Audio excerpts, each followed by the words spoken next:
Elimination method क्या बोलते हैं? एलिमिनेशन मेथड ये बोलता है कि आपको क्या करना है। स्टेप नंबर पहला, स्टेप नंबर पहले में आपको सिर्फ और सिर्फ कॉफिशिएंट सेम बनाने हैं। क्या बनाने हैं यहाँ पर? कॉफिशिएंट सेम बनाने हैं। आप किसी भी वेरिएबल का कॉफिशिएंट सेम बना सकते हो, चाहो तो एक्स का बना लो चाहे वाई का। पहली बात। दूसरी बात, स्टेप नंबर 2, जिसके भी आपने यहाँ पर कॉफिशिएंट सेम बना लिए हैं, क्या बोल रहा हूँ, जिसके भी आपने क्या बनाया है अभी, कॉफिशिएंट सेम बनाए हैं, अगर उसके साइन सेम है, क्या बोला, उसके साइन क्या है, सेम है, तो आपका फर्ज बनता है उसके साइन क्या कर दो, आप चेंज कर दो। अभी करके भी दिखाऊंगा। और अगर आपको लग रहा है कि साइन पहले से ही अपोजिट है, चेंज हो रखी है, तब फिर आपको कुछ भी करने की आवश्यकता नहीं है। आई थिंक ये बातें समझ आई होगी जो मैंने बोला। बस 2 स्टेप में काम खत्म हो जाएगा। पहला स्टेप है कॉफिशिएंट सेम बनाओ, और अगर कॉफिशिएंट सेम बन चुका है तो बस अब आप ये चेक करो कि दोनों के साइन सेम है या अपोजिट है। अगर सेम है तो खुद चेंज करो, और अगर अपोजिट है फिर कोई दिक्कत। चलो एग्जाम्पल लेते हैं, चलिए।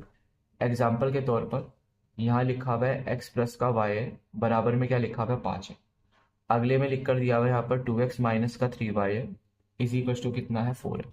और मुझे कह रहा है एक्स और वाई का वैल्यू निकालो, पर किसके अकॉर्डिंग निकालना है, एलिमिनेशन मेथड के अकॉर्डिंग। अब कुछ नहीं करना, केवल या तो एक्स का या फिर वाई का कॉफिशिएंट सेम बना लो। चलो मैं एक्स का कॉफिशिएंट सेम बनाता हूँ। अब आप खुद सोचना, यहाँ पर अगर चेक करते हैं तो एक्स का कॉफिशिएंट कितना है, 2 है। यहाँ चेक करते हैं एक्स का कॉफिशिएंट कितना है, 1 है। तो यहाँ पर 2 बनाने के लिए 2 से मल्टीप्लाई कराना पड़ेगा। क्या बोले एक बार दोबारा। यहाँ पर चेक कर रहे हैं इस इक्वेशन में एक्स का कॉफिशिएंट 2 है, यहाँ चेक करूंगा एक्स का कॉफिशिएंट कितना है, 1 है। तो यहाँ पर एक्स का कॉफिशिएंट 2 बनाने के लिए मैंने पूरी इक्वेशन को किससे मल्टीप्लाई करवा दिया, 2 से मल्टीप्लाई करवा दिया। आप लिख भी सकते हो, कोई दिक्कत नहीं है। क्या लिखेंगे जरा समझेंगे। हम लिखेंगे मल्टीप्लाई करवा रहा हूँ मैं, और किसको मल्टीप्लाई करवा रहा हूँ, यहाँ पर मल्टीप्लाई करा रहा हूँ इक्वेशन नंबर 1 को, और किससे करवा रहा हूँ, यहाँ पर 2 से करा रहा हूँ।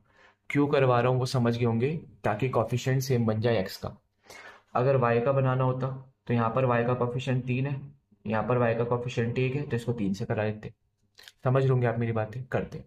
तो ये बन जाएगा 2x प्लस का बन जाएगा 2y इज इक्वल टू कितना बन जाएगा, 10। और इस इक्वेशन में क्या दिया हुआ था, 2x माइनस का 3y इज इक्वल टू 4। लो भाई, स्टेप नंबर पहला तो पूरा हो गया, कॉफिशिएंट सेम बन गया। अब हमें पता है कि अगर कॉफिशिएंट सेम बन गया तो दूसरा स्टेप हमारा ये है कि आप चेक करो कि साइन हमारे सेम है या अपोजिट है। अब जरा चेक करके बताओ, ये जो कॉफिशिएंट हमने सेम बनाया, इसमें यहाँ भी पॉजिटिव है यहाँ भी पॉजिटिव है, दोनों जगह पॉजिटिव है।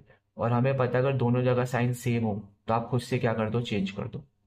अगर अपोजिट होते, मान लो यहाँ प्लस या यहाँ माइनस होता, तब कुछ ना करते। पर अभी तो साइन सेम है दोनों के, तो हम क्या करेंगे, साइन चेंज करेंगे। कराओ। ये प्लस का 2x है, माइनस का बनाया, माइनस का है प्लस का बनाया, प्लस का है तो माइनस का बनाया। अब ये प्लस 2x माइनस 2x तो कैंसिल आउट हो गया। ये प्लस का 2y, ये प्लस का 3y कितना दे देगा, 5y। ये 10 प्लस का है, ये माइनस का 4 है, कितना दे देगा, 6।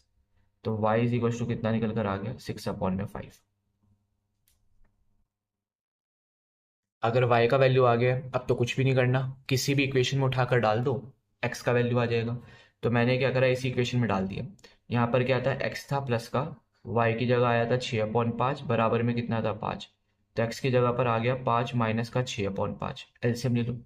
एलसीएम लेना आता है तो बहुत ही बढ़िया, नहीं आता तो सिंपल है, दोनों का मल्टीप्लाई नीचे कर दो, इसका मल्टीप्लाई यहाँ करवा दिया और इसका मल्टीप्लाई यहाँ।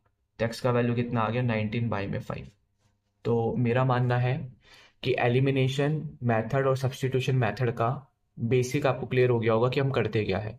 सब्स्टिट्यूशन मेथड में तो जस्ट हम किसी भी एक इक्वेशन से एक वेरिएबल का वैल्यू निकालेंगे, दूसरे में डालेंगे।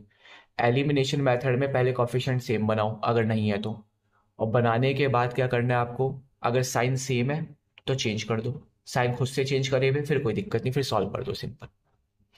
तो मेरा मानना है यहाँ तक की बातें समझ आई होगी। अगर आपको वीडियोस अच्छी लग रही है या फिर जितना भी पढ़ाया जा रहा है उसका मेथड आपको समझ आ रहा है, तो सब्सक्राइब, लाइक और शेयर करना ना भूलें, आपकी सपोर्ट की बहुत ज़रूरत है।